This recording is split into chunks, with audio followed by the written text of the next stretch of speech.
हां, तर बघा विद्यार्थी मित्रांनो, क्लर्क 2014ला आलेला प्रश्न आहे.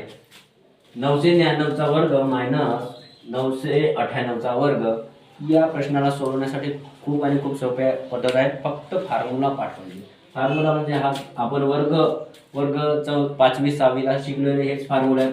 ए square minus B square is equal to A minus B bracket complete bracket A plus बी.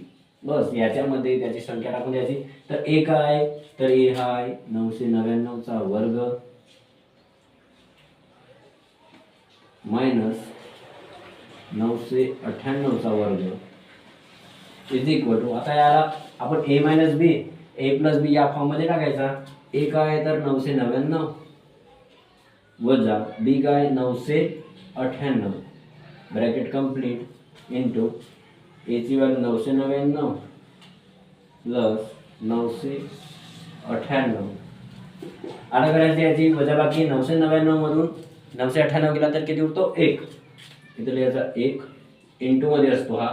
आणि 999 प्लस 998, तर याची बेरीज केला असता 9 आणि 8 17, 17ला 7 हातचा 1 99 18 18 आणि 1 19 19चा 9 आणि हातचाला 1 99 18 18 आणि 1 19 1997 1997 गुणिला 1 केला असता तर 1997 उत्तर येतो. पर्याय क्रमांक 3 हा आपला उत्तर असेल. ठीक आहे. तर आपण हा जो प्रश्न सोडवला ज्या प्रकारे त्याच प्रकारे तुमच्यासाठी दिला एक होमवर्क. हा प्रश्न तुम्ही सोडवून मला कमेंट बॉक्समध्ये नक्की कळवा. ठीक आहे. धन्यवाद.